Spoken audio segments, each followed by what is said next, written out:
Hello students, तो आपका स्वागत है हमारे चैनल पे। एंड आज हम पढ़ने जा रहे हैं थ्योरम 10.2।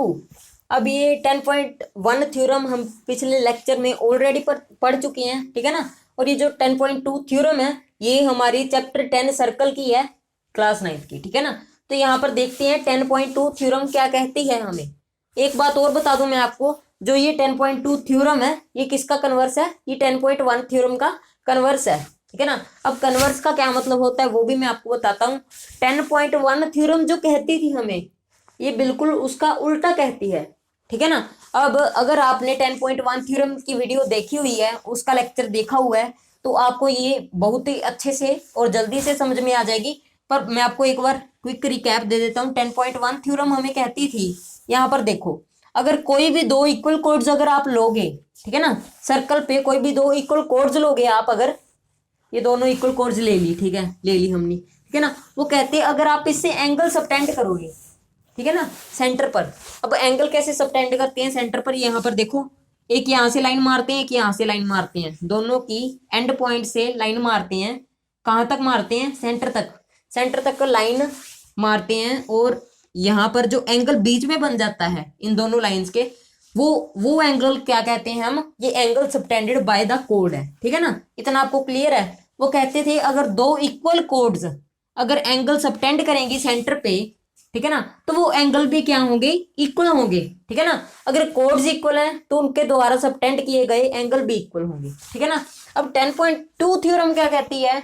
अगर कोई भी दो कोड्स हैं सर्कल के ऊपर, उन्होंने उन्होंने उन्होंने एंगल सबटेंड किए, अगर वो दोनों एंगल इक्वल निकल आए तो ये कोड्स भी पक्का क्या होंगी? इक्वल होंगी। ये कहा है हमारी 10.2 थ्योरम ने। अब ये डेफिनेशन पढ़ लेते हैं और अच्छे से क्लियर होगा, ठीक है ना। If the angle subtended by the codes, वो कहते हैं angle subtended by the codes, ये तो मैंने आपको बता ही दिया। एंगल, ठीक है ना, एंगल, वो कहते हैं एंगल्स, ये दोनों angles subtended by the chords of a circle at the centre are equal. वो क्या कह रहे हैं? अगर कोई भी दो कोड्स हैं उनके द्वारा सबटेंड किए गए एंगल, सेंटर पर सबटेंड किए गए एंगल अगर इक्वल हैं, then the chords are equal. Then the chords are equal मतलब तब क्या होगा? ये दोनों कोड्स भी क्या होंगी? इक्वल होंगी। समझ में आ गई होगी आपको आई थिंक ये थ्योरम। मतलब अगर ये जो एंगल सबटेंड किए गए हैं दोनों कोड्स से, ठीक है ना, दोनों कोड्स से जो एंगल सबटेंड किए गए हैं, अगर ये दोनों एंगल्स इक्वल हो तो ये कोड्स भी क्या होगी? इक्वल होगी, ठीक है ना। तो कोई भी क्वेश्चन में अगर आपको ये पता हो कि ये दोनों एंगल इक्वल है तो आप सीधा लिख सकते हो A B equal to C D, ठीक है ना। बस यही चीज थी, ये हमारी थ्योरम थी। अब जल्दी से इसे क्या कर देते हैं? प्रूव कर लेते हैं। यहाँ पर देखो गिवन लिखेंगे सबसे पहले, गिवन क्या कुछ है हमें, ठीक है ना, फिर ही प्रूव करेंगे। अब गिवन क्या है हमें? यहाँ पर देखो, एक तो हमें दे दिया कि angle A O B equal to angle C O D, ठीक है ना, यही वाले एंगल ही हैं। ध्यान से देखो आप, angle A O B is equal to angle C O D. अब ये दोनों एंगल इक्वल हैं, ये हमारे दोनों एंगल्स हैं, ठीक है ना। एक बार angles on circle with centre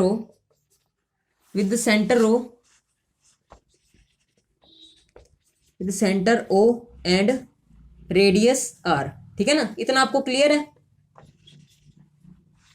इधर भी लिखा हुआ है वैसे मैंने कि ये जो रेडियस है ये आर है, ठीक है ना, और जो सेंटर है इसका ये क्या है?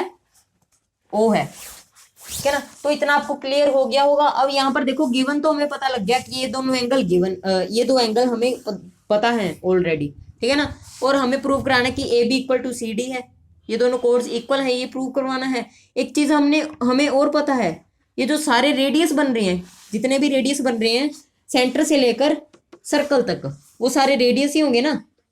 इतना तो आपको क्लियर होगा, ठीक है ना। ये भी रेडियस होगा, ये भी रेडियस होगा, ओ से ए तक का, ठीक है ना। तो ये चारों रेडियस हमें ऑलरेडी क्या है? पता है, बताए गए हैं। कि अगर यहाँ पर सोचो यार, ये सर्कल पे बने हुए हैं और सेंटर से लेकर सर्कल तक, तो रेडियस ही होगा ना यार। और कोई भी कहीं का भी रेडियस ले लो आप, वो सभी रेडियस क्या होंगे? इक्वल होंगे, क्योंकि एक ही सर्कल पे है, ठीक है ना। इतना आपको क्लियर हो गया होगा। अब एक और चीज ये पता है हमें, रेडियस पता है और एंगल पता है, इससे हम क्या करेंगे? ए बी और सी डी को इक्वल प्रूव कराएंगे। अब ये भी एक झंझट बन गया, कैसे करवाएं, ठीक है ना। और ऐसा काम हम कैसे करते होते हैं, कोई भी दो ट्रायंगल्स क्या कर देते हैं, कॉन्ग्रुएंट प्रूव करवा देते हैं, जिसमें वो हमारे पास हो जो हमें चाहिए। अब हमें ए बी सी डी चाहिए, ठीक है ना। और ये कौन से ट्रायंगल्स कॉन्ग्रुएंट करवाएं कि A B equal to C D आ जाए। अब यहाँ पर अगर हम ए ओ बी और सी ओ डी एंगल्स क्या करवा दें, कॉन्ग्रुएंट प्रूव करवा दें, तो हमारे पास क्या आ जाएगा, A B equal to C D आ जाएगा। अब ये दोनों एंगल्स कैसे प्रूव करवाएंगे वो भी मैं आपको बताता हूँ। यहाँ पर देखो, ये वाली साइड ले लो आप, ठीक है। ये हमारे पास एक साइड इक्वल प्रूव करवा दी, उसके बाद क्योंकि ये दोनों रेडियस हैं तो इक्वल ही होंगे, और ये हमारे पास दो एंगल हैं, ये तो गिवन ही है हमें इक्वल, तो ये भी इक्वल हो जाएंगे, और ये भी रेडियस ही है दोनों, ठीक है ना, ओ बी और ओ सी, तो इन्हें भी इक्वल प्रूव करवा देंगे, ठीक है ना। और जब हमारे पास S angle A S C S condition लगेगी, तो ये दोनों ट्रायंगल्स जो है कॉन्ग्रुएंट प्रूव हो जाएंगे, उससे हम कह सकते हैं A B equal to C D. Simple सी बात है, ठीक है ना। तो यहाँ पर देखो, टू प्रूव क्या करना है, जल्दी से लिखते हैं। टू प्रूव क्या करना है, यहाँ पर देखो, triangle A O B, oh sorry ये थोड़ी ना प्रूव करवाना है, हमने A B equal to C D prove करवाना है, ठीक है ना। A B equal to C D अगर हमने प्रूव करवाना है तो हम क्या करेंगे, इन ट्रायंगल देखो आप, इन triangle A O B and C O D, ये दोनों ट्रायंगल पे आप निगाह जो है दौड़ाओ, इसके ऊपर पूरी जो निगाह है अपनी इसके ऊपर रखो, ठीक है ना। और जब आप इसके ऊपर निगाह रखोगे तो आपको सब कुछ क्लियर होता जाएगा। यहाँ पर देखो, हम क्या करेंगे, A O equal to O D लिखेंगे सबसे पहले, क्योंकि ये दोनों रेडियस हैं, ठीक है ना। A O equal to O D, यहाँ पर देखो A O equal to O D लिख चुके हैं हम, क्योंकि ये दोनों इक्वल हैं, क्यों हैं, पीछे लिखेंगे क्यों इक्वल हैं, रेडियाई ऑफ अ सर्कल, ठीक है ना, दोनों रेडियाई हैं यार, ठीक है ना, क्लियर होगा आपको इतना। अब ये तो गिवन ही है, A O B equal to C O D या डी ओ सी, कुछ भी लिख लो, ठीक है ना, angle A O B equal to angle C O D, ठीक है ना। ये देखो गिवन तो है यार, A O B equal to C O D, ठीक है ना। अब यहाँ पर देखो, ये हमें गिवन है। अब यहाँ पर देखो, O B equal to O C ले लो, ठीक है ना, O C, O B equal to O C, ये हमारे रेडियाई ऑफ सर्कल हैं, रेडियाई ऑफ अ सर्कल, ठीक है ना। अब ये दोनों भी क्या हैं, हमारे रेडियस हैं। अब रेडियस क्या होते हैं, इक्वल, ठीक है ना, तो ये भी इक्वल हो जाएंगे। देयरफॉर लिखेंगे अब हम, therefore triangle A O B is congruent, ठीक है ना, कॉन्ग्रुएंट टू ट्रायंगल, सॉरी आगे क्या था, सी ओ डी, ठीक है ना, A O B equal to triangle C O D. अब इससे हम क्या कह देंगे, ये तो कॉन्ग्रुएंट हो गए। अब दिस इंप्लाइज बाय सिंप्लिसिटी हम क्या लिख देंगे, अब बाय सिंप्लिसिटी हम लिखेंगे A B equal to C D, ठीक है ना। क्या कंडीशन लगी है, बाय सिंप्लिसिटी, ठीक है ना, बाय सिंप्लिसिटी लिख दो, सिंप्लिसिटी लिख दो, बात क्या है, सेम है। बाय सिंप्लिसिटी हमने प्रूव करवा दिया, ये दोनों कोड्स क्या होंगी, इक्वल होंगी, ठीक है ना। तो आपको पता हो चल गया होगा। वैसे कईयों को एप्लीकेशन जो है इसकी क्लियर नहीं होती है, एप्लीकेशन बता देता हूँ मैं आपको। कहीं भी आपको दो आपको ऐसे दिखें, ठीक है ना, दो एंगल्स दिखें, ठीक है ना, जो सबटेंड हो रहे हैं दो कोड्स के द्वारा, ठीक है ना, दो एंगल्स दिखें जो सबटेंड हो रहे हैं दो कोड्स के द्वारा, अगर आपको पता है कि ये दोनों एंगल्स क्या हैं, इक्वल हैं, तो आप सीधा सीधा कह सकते हो कि A B equal to C D है, यानी दोनों कोड्स भी इक्वल हैं, ठीक है ना। आगे ये थ्योरम लिख देना, if the angle subtended by the codes, इतनी बड़ी लिखने की जरूरत नहीं है, थोड़ा सा शॉर्ट फॉर्म में लिख देना, ठीक है ना। आई होप दैट आपको वीडियो अच्छी लगी होगी मेरी, बाकी ठीक है ना।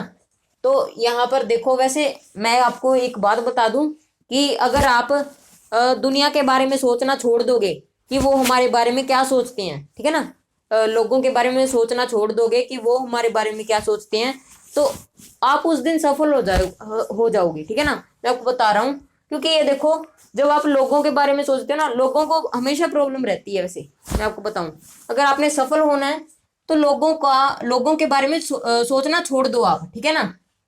अब एक बंदा है, अगर वो एक नई गाड़ी लाया है, अगर वो उस गाड़ी को स्लो चलाएगा तो लोग क्या कहेंगे, चाह है इसको गाड़ी का, ठीक है ना, अभी तो कुतरा नहीं है, चाह है इसको जो, ठीक है ना। और अगर हम उसी गाड़ी को अगर तेज चलाएगा वो बंदा, तो क्या कहेंगे, वो कहेंगे इसे गाड़ी नहीं चलानी आती, देखो कितनी तेज चलाता है, इसे जो बिल्कुल भी तमीज नहीं है, ठीक है ना। तो दुनिया हमेशा बातें करती है, तो आपको क्या करना है, आपको अपने आप में मगन रहना है, ठीक है ना, मस्त रहना है, दुनिया के बारे में सोचना छोड़ दो बिल्कुल। एंड यहाँ पर सिर्फ अपनी पढ़ाई में ध्यान दो, ताकि आगे जाके आप एक बहुत बड़े इंसान बन जाओ। कितने बड़े, हाइट में नहीं बड़ा कह रहा मैं, कहीं आप सोचो ये 6 फुट का बना दे हमें, है 6 फुट का नहीं बनाना, ठीक है ना। 6 फुट वैसे होना चाहिए, 10 फुट का नहीं बनाना, बड़े का मतलब, ठीक है ना, रेपुटेशन, ठीक है ना, बहुत बड़ी चीज है।